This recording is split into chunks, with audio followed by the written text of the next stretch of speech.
Pues nada, muchísimas gracias por tan amable presentación y encantada de estar en estas aulas.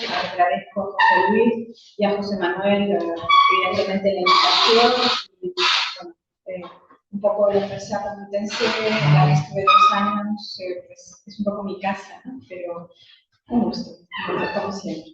Bueno, yo quería hablar de Teresa de Cartagena por diferentes razones que van surgiendo. En primer lugar, un poco me acerqué a esta autora por curiosidad, ¿no? Una curiosidad que me llevó a leer sus 2 obras y después me llevó, como otras cuestiones, pues empecé a mirarla desde otros puntos de vista quizás más profesionales, que los que en principio me habían llevado a trabajar sobre ello. Entonces, yo les propongo hoy un plan de trabajo en el que voy a hacer una introducción bastante general sobre judíos y conversos hasta el periodo de Teresa de Cartagena.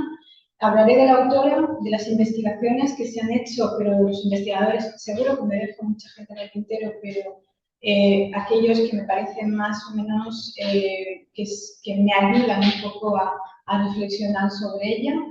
Hablaré a continuación de algunos autores contemporáneos del periodo de la es decir, mitad del siglo XV, y después me gustaría hablarles de mi lectura personal sobre Teresa en una de sus 2 obras, La Rueda de los Efectos. Entonces, llegaremos a una serie de conclusiones que son hipótesis más que otra cuestión y, bueno, estoy abierta a cualquier comentario porque creo que lo único que puedo hacer es ayudar o ayudarme a comprender un poco mejor esta autora que francamente me ha gustado mucho más de lo que pensaba, ¿no? Así que, bueno.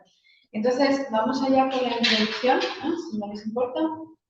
Y yo empiezo siempre muy temprano, es decir, cómo llegan los judíos a la península ibérica, cuándo llegan, porque normalmente siempre nos planteamos qué pasa con esos judíos, cómo se asientan, es decir, tenemos la idea de que, bueno, que los judíos, la minoría judía llega a tierras peninsulares, no llega como una minoría, llega normalmente de forma individual en los primeros tiempos, pero sabemos que se habla de una comunidad judía a partir del siglo I de la era, ¿no? Esa comunidad judía, o esas primeras comunidades judías, tenemos bueno, una serie de restos arqueológicos que nos dicen que efectivamente ya vivían en comunidad a partir de ese siglo I. Pero con anterioridad pues eran individuos aislados que llegaban pues, con de diferentes proveniencias, con romanos, con fenicios, etcétera, cartagineses, toda la serie que se asentaban en las costas y venían a comerciar. Algunos volvieron, tuvieron la suerte de volver a su tierra, otros murieron en tierras peninsulares. Entonces, digamos que a partir de ese siglo I, ¿no? Digamos también que conocemos muy poco sobre esos primeros periodos. Ya conocemos más en el periodo visigodo, evidentemente de los judíos, cuando llegan, que se asientan, y tenemos que decir que hasta el periodo del Recaredo, hasta la conversión del Recaredo al cristianismo, pues encontramos que esos judíos más o menos llevaron una vida relativamente tranquila. A partir de la conversión al cristianismo, tanto judíos como arrianos, como el resto de una nobleza arriana que queda en tierras visigodas, en el reino visigodo de Toledo, entonces vemos que van a ser perseguidos porque digamos, la base de la legitimidad de ese reino visigodo va a ser, digamos, la unión religiosa, una unión política. Cuestiones que durante el periodo visigodo se van, como saben ustedes, asentando y que después con posterioridad, sobre todo en el siglo XV, los volveremos a escuchar de otra forma, quizás, como yo digo siempre, recicladas. Entonces, bueno, no voy a entrar en eso. Digamos que la llegada de los musulmanes va a cambiar esa situación del reino visigodo de Toledo, sobre todo en los últimos años, en el que realmente se puso en evidencia la continuidad como minoría, como comunidad. Y las primeras oleadas de musulmanes, que cuando empiezan a llegar aparentemente en el 711, vamos a ver que va a haber una especie de alianza entre esos musulmanes que llegan con los judíos, porque ellos conocen el territorio, porque geográficamente lo conocen, porque conocen la lengua, y vamos a ver que hay una relación. Yo no digo que todos los judíos participaran primero en el emirato y después en el califato, pero hay lo que se llaman los judíos de corte, que se hallan entre 15 y 17 familias que los vemos aparecer en la documentación y de los cuales se habla bastante bien. Bueno, digamos que la destrucción, y sigo corriendo evidentemente, la destrucción de ese califato, del califato de Córdoba hacia el siglo XI, va a provocar la emigración de esa comunidad judía que, francamente, a nivel no solamente económico, sino a nivel cultural, es lo que se llama los siglos de oro del judaísmo español, o el judaísmo andaluz o andalusí, como quiera. Entonces vamos a ver que hay esa destrucción va a provocar que los judíos se asienten primero en Castilla, que se está reconstruyendo, creando como tal, como reino, ¿no? Y después vamos a ver que también, evidentemente, van a llegar también a otras zonas, como Aragón y Portugal, pero vamos a ver una migración bastante importante, sobre todo porque los reyes castellanos entienden muy rápidamente que la minoría judía tiene una experiencia administrativa que ha adquirido en tierras del Al-Ándalus, y entonces ellos, que es un reino guerrero, van a necesitar que esos judíos les ayuden, por lo menos en los primeros tiempos, en la administración de ese nuevo reino, ese condado, ese reino, y vamos a verlos asentarse y depender directamente de la corona. Vamos a ver que los judíos que se asientan en tierras castellanas dependen directamente del rey, son sus judíos, se les habla así, de la misma forma que son sus moros, no se habla de musulmanes, se habla de moros, y la creación de las aljamas de judíos y de musulmanes o de moros, vamos a ver que tienen dependencia directamente del rey. La situación, una vez más, cambiará a partir, sobre todo, de la llegada al poder de los Trastámara, ¿no? Estamos corriendo, o quizás empezamos a ver un cambio a finales del siglo XIII, principios del XIV, digamos, el último periodo de Alfonso X, y la guerra con su hijo Sancho, futuro Sancho IV, y después los periodos de minoría, el enfrentamiento entre lo que se ha llamado nobleza y monarquía, va a variar la situación entre ese monarca y los judíos, porque el monarca ha perdido poder y por tanto no puede proteger a esa minoría. Digamos que la relación entre judíos entre el rey y los judíos va a depender de la fuerza, del poder de este rey. En periodo de minorías la comunidad va a ser más atacada, mientras que en periodos en el que hay un rey importante, que hay un rey fuerte, encontramos que la comunidad va a ser protegida, ¿no? Entonces tenemos que el final del periodo de Alfonso X empieza a deteriorarse la situación y encontramos que durante Sancho IV, Fernando IV, hasta la llegada al poder de Alfonso XI, encontramos que es un periodo de deterioro. Los judíos, no voy a entrar, pierden muchos de los privilegios que habían tenido en favor de la nobleza, ¿no? Y lo que encontramos, evidentemente, es que en Alfonso XI se va a estabilizar la situación.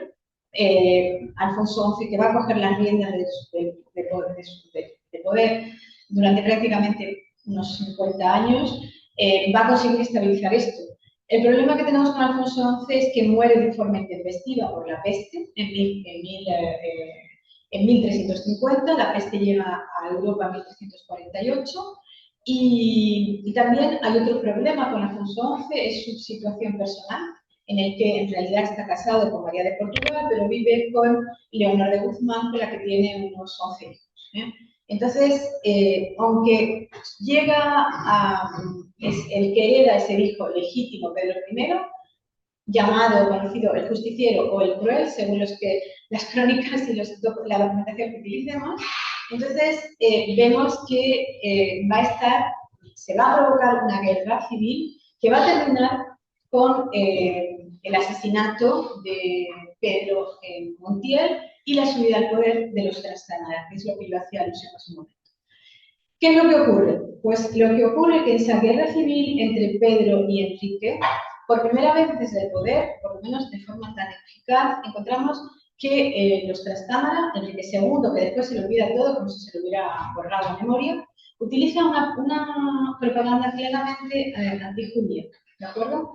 Y esa propaganda claramente antijudía, usando a Pedro de ser hijo de Pedro Gil y todas, bla, bla, bla, todas estas leyendas que hay, todas estas que era de origen judío, que le habían cambiado la cuna, que, bueno, mil y una cuestión, digamos que va a provocar que efectivamente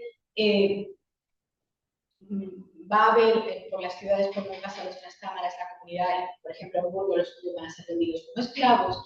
Es decir, hay una serie de cuestiones que van a provocar que efectivamente la comunidad judía se sienta no solamente atacada, sino perseguida en estas ciudades. Lo que ocurre es que cuando sube al poder Enrique II, que es un rey ilegítimo, es un rey bastardo, no tenemos que olvidarlo porque va ahora nos puede parecer una tontería, pero en aquellos tiempos es algo que no se puede olvidar. Será lo que persiga Enrique II todo el tiempo, la legitimidad, volver a esa legitimidad. Entonces, Enrique II cuando vuelve, aunque intenta restaurar las cosas, porque protege a los judíos, vuelve o se comporta como los anteriores en el reino castellano de protección sobre los judíos, en realidad queda una serie de cuestiones intrínsecas en la población, un discurso antisemita, antijudío, que va a existir y que veremos se va a desarrollar en el último periodo del siglo XIV. Lo veremos claramente, muy claramente, en el año 1391, en las persecuciones de 1391. Otra vez era un periodo de minorías, es decir, cuando Ferran Martínez va a abanderar lo que se llaman matadores de judíos y van a saquear la mayoría de las casas, de los barrios que no son guetos, que son tampoco juderías, porque los judíos podían vivir en Castilla. Eso hay que señalarlo siempre donde quisieran, aunque se agrupaban. Y lo que vemos es que esas casas, esos judíos van a ser perseguidos bajo el lema conversión o muerte, etc. ¿De acuerdo? ¿Qué es lo que tenemos aquí? Bueno, pues tenemos aquí que evidentemente la Iglesia no apoya esta persecución, eso lo sabemos desde el principio. Ferran Martínez, cuando empieza con las persecuciones, el cardenal Barroso lo había, puesto un poco, le había puesto los puntos sobre las IES, como diríamos, también Juan I de Castilla, pero al morir el cardenal y después el rey, pues hay un vacío de poder y es aprovechado por ese, estoy hablando muy rápidamente, hay otras cuestiones, pero vamos a ver ese vacío de poder va a provocar que efectivamente le deja con las manos libres y esa persecución va a llevar a la destrucción, y digo bien, va a llevar a la destrucción de prácticamente las grandes juderías peninsulares. Y estamos un siglo antes prácticamente de la destrucción de los judíos. ¿Por qué? Porque hay un número muy importante de judíos que se convierten en ese 1391 como quieran, bueno, pues por miedo, pero una vez que los judíos se han convertido, a pesar de que la Iglesia no está de acuerdo, una vez que es cristiano no hay marcha atrás. Y entonces lo que encontramos es que efectivamente no hay una posibilidad de que se vuelvan al judaísmo. Solamente la única posibilidad que tienen es la de emigrar hacia el norte de África. Entonces, consecuencia de ese 1391, conversos, cristianos nuevos, que deciden decir, bueno, pues una vez que nos hemos convertido vamos a intentar adaptarnos lo mejor posible a este cristianismo. La primera generación, bueno, pues más o menos. Otros que deciden, no estoy de acuerdo, por tanto voy a emigrar para volver al judaísmo, a mi judaísmo ancestral. Y otros que van a decidir que se van solamente en apariencia a continuar con ese cristianismo, esa nueva religión, pero van a ocultar que los judaizantes, que en secreto siguen siendo, bueno, judíos. Personalmente creo que esos judaizantes eran los menos, porque después de una o dos generaciones, incluso tres generaciones, la mayoría de esos judíos convertidos, o de esos cristianos nuevos, van a ser cristianos. Los judaizantes que conocemos, los conocemos a través de los textos historiales, evidentemente. Entonces, probablemente son aquellos que más se conocen, pero que numéricamente probablemente son los menos numerosos. Bueno, ¿qué tiene que ver todo esto con la familia Cartagena? Pablo de Santa María, nunca se dice que se convirtió en 1391, no se sabe exactamente cuándo se convirtió. En principio es el abuelo, ahora volveremos a ello, de Teresa de Cartagena, y siempre se dice que él se convierte, que llega a esa conversión, era rabino de Burgos, y se convierte, y este señor es todo muy portento, porque era rabino de Burgos y va a ser obispo de Burgos, así que no es cualquier cosa, ¿no? Y lo digo bastante irónicamente, porque, bueno, pasar de uno al otro me parece un poco excesivo, bueno, que se hayan convertido en una primera generación, una segunda generación, pero bueno, y de todos modos con mucha eficacia, como para él, para su familia y para sus seguidores. Bueno, entonces, digamos que cuando llegamos al siglo XV, encontramos efectivamente esas conversiones, esas que se han producido en 1791, van a empezar a provocar problemas. ¿Por qué provocan problemas? Porque los cristianos, esos cristianos nuevos que se han convertido, esos cristianos, que ahora como cristianos se les han abierto las puertas prácticamente dentro de la sociedad cristiana. Antes, como judíos, no podían acceder, no podían ser ministros, no podían tener una carrera eclesiástica, etcétera. Tenían una serie de actividades muy restringidas. Ahora, como cristianos, esas puertas se les han abierto y económicamente y socialmente se convierten en una competencia con los cristianos que vamos a llamar cristianos viejos. Entonces, el primer boom, el primer estallido es evidentemente, han habido varios, pero el más importante, hubieron varios, pero el más importante es el de 1449, las revueltas toleranas de 1449, en el que Pedro Sarmiento, digamos, enarbola, por diferentes razones que no tienen nada que ver, o no tienen nada que ver directamente, como siempre, con esos cristianos nuevos, una oposición a esa minoría. Bueno, ese es el ambiente en el que vive Teresa de Cartagena, ¿no? En esa primera mitad del siglo XV, en el que vemos que, con respecto a después a partir de 1450 empieza a deteriorarse la situación, en el que vemos que hay un apoyo tanto de Nicolás II, del Papa, como del rey de Castilla, Alfonso de Castilla, a esos cristianos nuevos. La situación variará y cambiará a partir de esa segunda mitad. Bueno, entonces pasemos ya, porque yo en la introducción sigo hablando de la introducción y no hablo del tema. Entonces, probablemente porque es una cosa que realmente me interesa particularmente.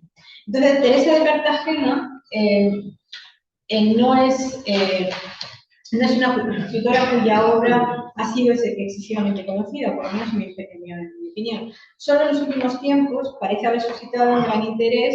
Los especialistas han preferido estudiar y trabajar sobre su homónima, nacida prácticamente un siglo después, y estoy hablando de Teresa de Ávila. Estas dos autoras, aparte de su nombre, comparten su atracción por la literatura y tienen un origen converso. Teresa de Cartagena nació en Burgos en 1424, entre 1424 y 1425.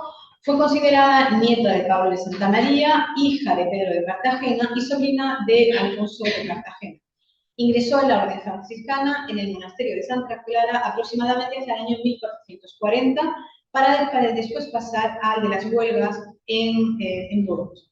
José Amador de los Ríos, en su Historia crítica de la literatura española, fue el primero que estableció esa relación, o esa posible relación, porque no tenía pruebas directas, entre ella y Pablo de Santa María, sin sin poseer pruebas factibles.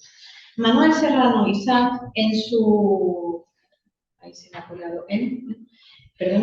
trabajo Apuntes para una biblioteca de escritoras españolas, se opuso a los puntos de vista de Amador de los Ríos. Sobre todo, niega la relación de Sor Teresa con la familia de Cartagena. Cantera Burgos, Francisco Cantera Burgos, sin embargo, por su parte, encontró un testamento que hacía referencia a su nieta, la nieta monja, apuntalando, por tanto, los puntos de vista del primer autor, de José Amador de los Ríos, y la relación de esta con la familia Cartagena.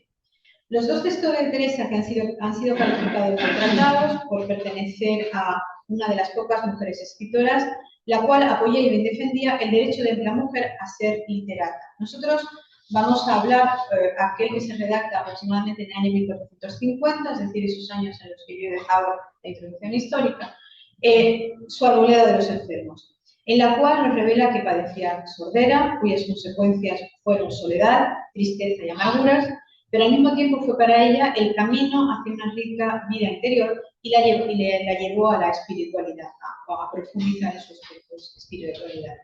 Nuestro autor escribe para consolarse tras haber perdido el sentido auditivo para escapar del aislamiento.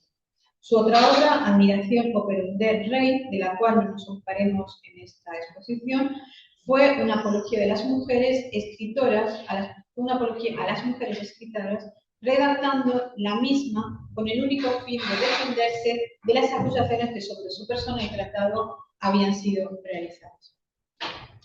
Interesante también nos parece señalar aquello que Lewis Joseph Hutton, en su introducción a la edición de los dos tratados de la Real Academia realiza, relacionado con la familia de, Teresa, de la propia Teresa, y los Luna. Don Pedro de Luna, quien llegaría a ser cardenal de Aragón y después fue conocido como Benedicto XIII Marino, fue el propio abuelo de Teresa, Pablo Santa María, el encargado por Fernando I de Aragón, el de estudiar, uno de los que estuvo que estudiar, o al que le pidió específicamente estudiar el cisma en el que intervinieron los dos antipapas, Juan XXIII y Gregorio XII. Pablo de Santa María, en sus conclusiones sobre la difícil situación en la que se encontraba el papado de Aviñón en esos momentos, opinó que Benedicto XIII debía retirarse.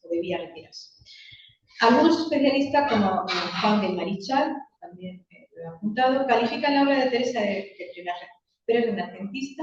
Por su parte, Roland Sus piensa que dicha autora introduce una serie de novedades sobre la concepción de Jesús, que no es solo redentor y salvador, sino que también sana y cura los pecados y enfermedades. Es uno de los puntos principales a los que después haremos alusión. Elizabeth Teresa Howe habla de la interiorización de la escritura y Denise N. Barberet, en su tesis doctoral, señala un discurso patriarcal de Teresa, pero del cual revela a las mujeres.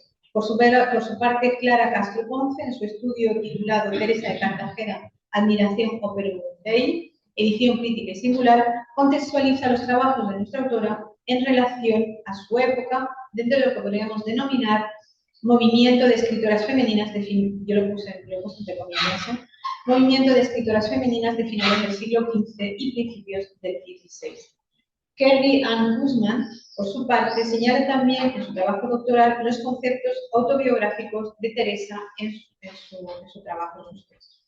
A nivel histórico, me gustaría señalar la obra de Milagros Rivera Garretas y de María Mar Cortés Timonet, quien clasifican dentro del género consolatorio la Arboleda de los enfermos. Teresa de Cartagena nos deja entrever sus puntos de vista sobre la vida, la cual considera como exilio, al sentirse así en el convento en el que ella residía, en el monasterio de Santa María Real de las Huelgas, donde se le declaró la sordera y donde decidió refugiarse en la escritura. Bueno, las conversaciones que Teresa ya había dejado de escuchar, de oír, cuando inicia su andadura como escritora, esa nueva etapa de su vida se abre ante ella como una especie de escape, de aislamiento, al no poder la escritura, no podía escuchar, y entonces eso lo hará empujarla a escribir. La soledad que siente, nos dice Teresa, la aparta del mal. Cuando ella escuchaba y participaba en las conversaciones mundanas, no oía las voces, entre comillas, de las Santas Escrituras. Fue entonces cuando Dios se apiadó de ella y viendo su perdición y la llevó a la sordera, a la salvación. Fue, a fin de cuentas, el Creador quien quiso que callase, que no hablase de cosas mundanas, alejándola de las, como llamaremos, vanidades del mundo. Será aquí cuando Teresa nos diga que al hallarse sumida en dicho silencio, llegó a escuchar en su cuerno interno: oye, fija, he acata e inclina tu oreja, olvida el pueblo tuyo y la casa de tu padre, ¿no? Y continuará en ese sentido. Yo me pregunto a qué hace alusión cuando habla Teresa de al pueblo mío y la casa de sus padres. Digamos que ella tiene que olvidar la familia de la que procede, ¿no? Al haber confesado los votos, o al haber confesado los votos, nos preguntamos si precisamente hay que encontrar o buscar otra significación en ese olvidar la casa de tus padres, que nos señala también diciendo su pueblo, su hogar paterno, un hogar, digamos que no, cristiano nuevo, porque son cristianos nuevos, a pesar de los cartagenas, con todo lo que simbolizan y lo que son. Y es ahí donde a mí personalmente me llama mucho la atención esa repetición de ese olvidar la casa de tus padres, de mis padres, y escuchar el que, ¿no? Entonces, las voces internas, el interior, etc. Bueno, entonces, yo me pregunto las influencias de autores contemporáneos a Teresa y hablo de una serie de textos que a mí me parece que van a ayudar un poco a comprender ese contexto de Teresa, ¿no? El primero, que me parece muy interesante, es Profeit Durán, conocido como Efodi. Su nombre hebreo, lo tienen ahí, es Ishak ben Moshe Alevi, quien redactó una carta, o Igeret, ¿no? La cual, esa carta o esa Igeret, se llama Alteik que aboteja, no sea como tus padres. Traduciríamos el texto de esa carta. Que precisamente la redacta contra la problemática conversa de su tiempo, establecido en Cataluña entre los años 1350 y 1415, Efodi fue médico y discípulo de Hasdai Crescas, que es uno de los grandes que participan en la vida cultural, es uno de los, digamos, de los nacidos de la rama de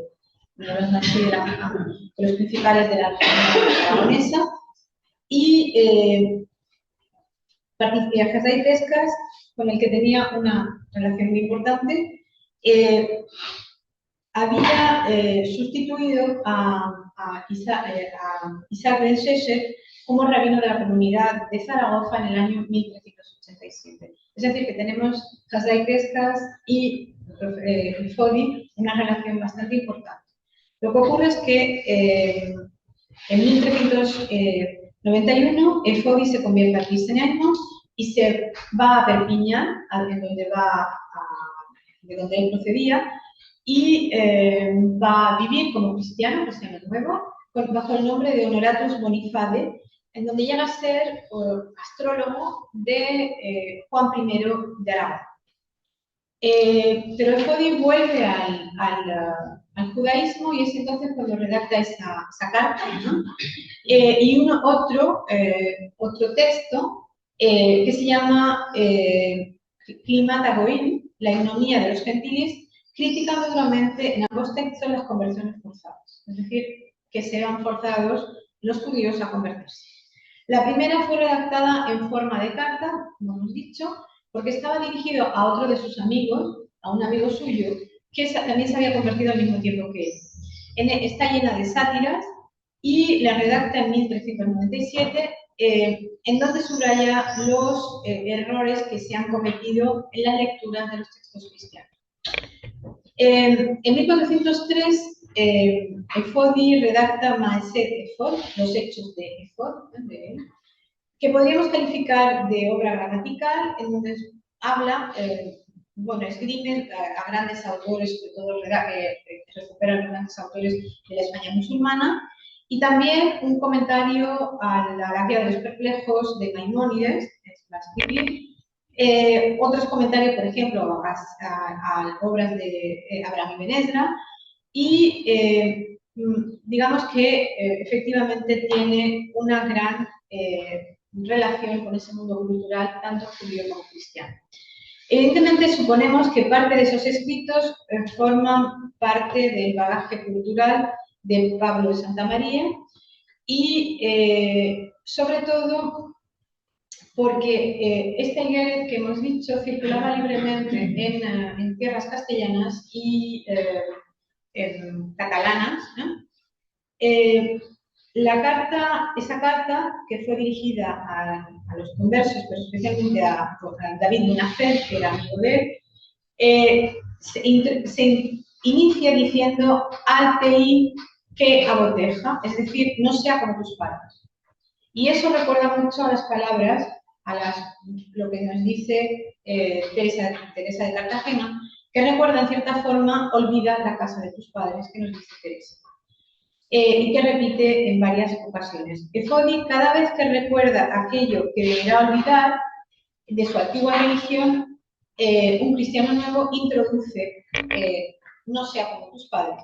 Por lo tanto, Teresa, utilizando el mismo principio, creemos, usando una frase parecida, subrayando el hecho que le piden o exigen que abandone la casa de sus padres, revelándose ella, igual que Efodi, contra este hecho.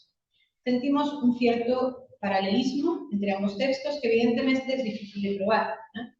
Pero nos preguntamos si Teresa no se sintió influenciada por dicha carta que circuló tanto en medios judíos como cristianos, tanto en hebreo como en castellano, el castellano de la época. Entre otras cosas, Efodi hace alusión al rabino que tras su conversión, lo del rabino lo dicen de forma muy irónica, siguieron tanto su amigo David Munafed como él, que no fue otro que Pablo de Santa María, ¿no? Abuelo de Teresa.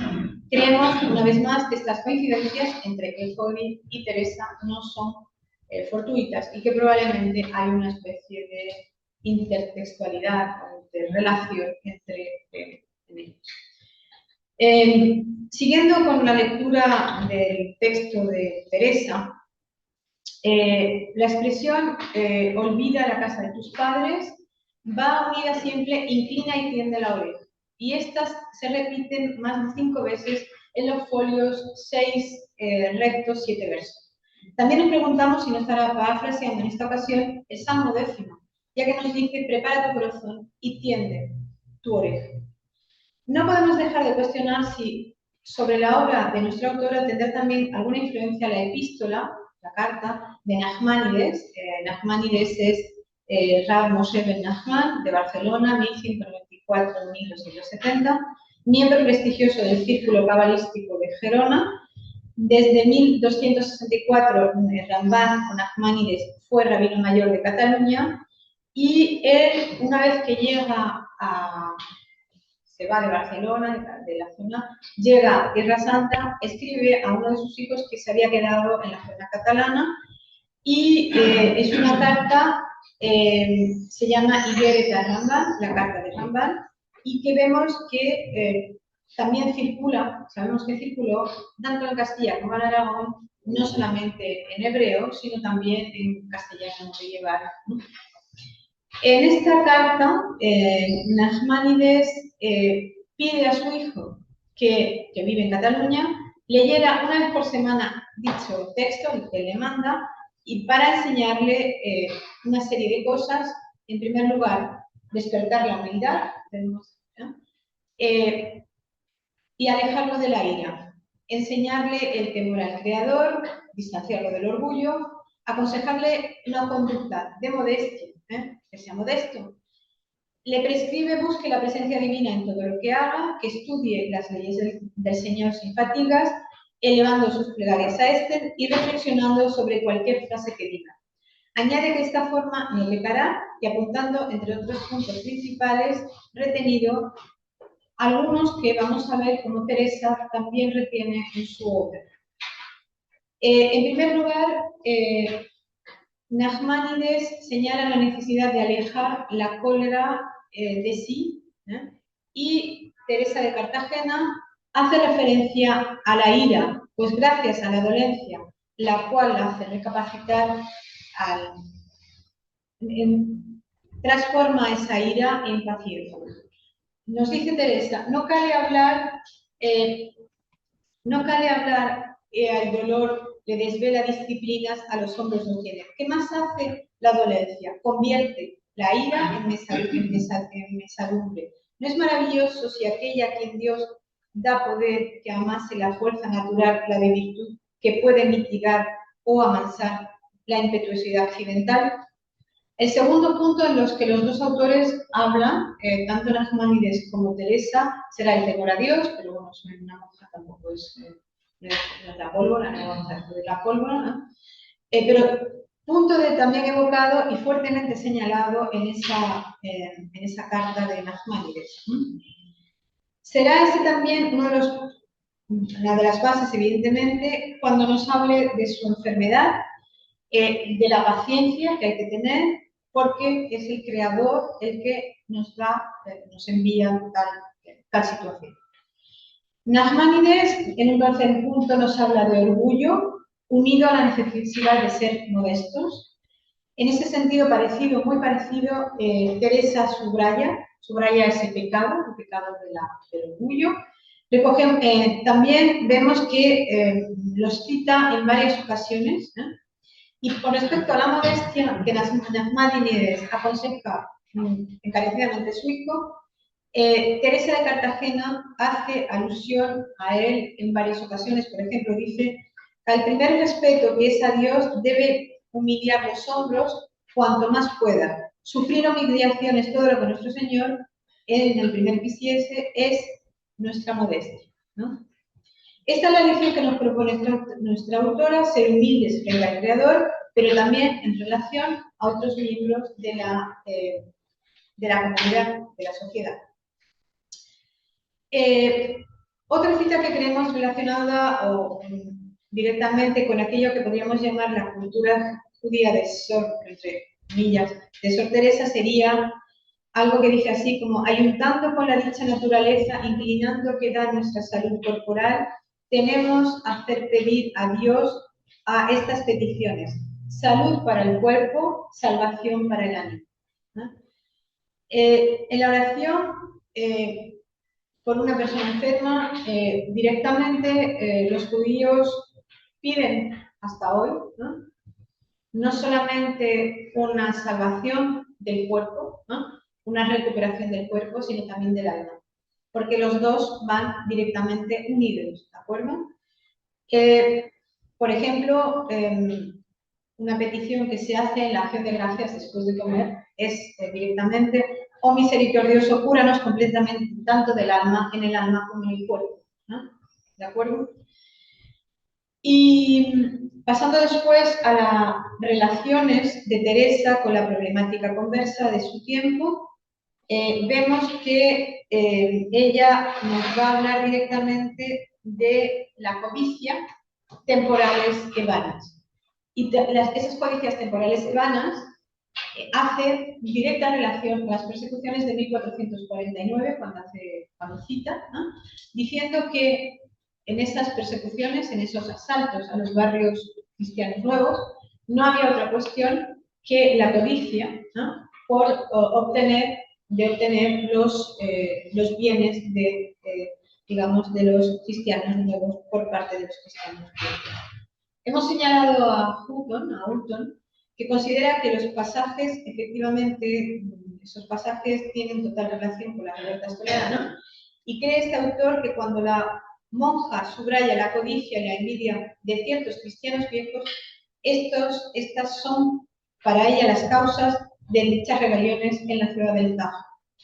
En nuestra opinión, nuestra autora resume de esta forma ciertos puntos de vista de algunos conversos y cristianos viejos, personajes importantes de mitad del siglo XV, que defendieron a los neófitos toledanos frente a las masas populares, que los criticaban por su falta de religiosidad. Cuando en realidad lo que vemos que hay una inserción bastante buena de esos cristianos nuevos, al mismo tiempo que sus triunfos en los ámbitos políticos y económicos de la ciudad, aquellos que evidentemente envidiaban y que finalmente fueron los que provocaron dichos tumultos. Creemos que Teresa de Cartagena, cuando habla de esas, digamos, esas codicias y temporales, está haciendo alusión a Fernández de Toledo, el relator, o por ejemplo al obispo de Cuenca, López de Barrientos. En una de sus obras, por ejemplo, que recoge, porque Fernández de Toledo escribe la instrucción al redactor que le envía al obispo de Cuenca, a López de Barrientos, y que después vemos desarrollada en la obra de López de Barrientos, que se llama Contra la cizaña de la nación de los convertidos al pueblo de Israel. Bueno, vemos que ambos autores tendrán, en mi opinión, mucho que ver con esos comentarios que Teresa añade en su trabajo. Conclusiones. Tal y como hemos podido apreciar en esta exposición, Teresa de Cartagena es una autora interesante, no solo por su condición femenina, sino también por las reflexiones que sobre sí misma, sobre su enfermedad, y como gracias a ella, entre comillas gracias, claro, le llevan a acercarse al Creador. El proverbio "no hay mal que por bien no venga" podría aplicarse a esta autora, la cual la sordera la deja incomunicada del mundo y se ve por ello excluida de un puesto de importante responsabilidad para el que aparentemente estuvo preparándose largo tiempo. Sus puntos de vista y su deseo de entender el porqué de su enfermedad la llevan a utilizar todo tipo de fuentes bíblicas, sobre todo salmos, pero también integrar una serie de conceptos estructurales pertenecientes a la tradición judeo-conversa. Teresa no copia, pero se repite sin ser consciente de ello. La construcción de algunas de sus frases, las temáticas, la propia distribución de las mismas. Todo ello nos hace pensar en sus orígenes judeo-conversos, bien arraigados, que no hemos encontrado en otros autores, en verdad masculinos, contemporáneos a Teresa. Seguramente son reminiscencias que quedaron en el hogar paterno de esa cultura judía y como tal las utilizó en su trabajo. No tenemos conocimientos de que supiera hebreo y que pudiera consultar las fuentes originales. La alusión a la problemática conversa es evidentemente así, su forma, su posicionamiento, su posición frente a esas revueltas toledanas. Por último, toma prestados puntos de vista de otros autores, neófitos o no, que Díaz de Toledo o López de Barrientos, que defienden el origen cristiano que el cristianismo. Pienso que su trabajo, sus textos, en el que encontramos calidad y originalidad, nos expone los puntos de vista de una mujer de su tiempo y nos lleva de la mano hacia un pasado todavía vivo en la familia Cartagena. Muchas gracias.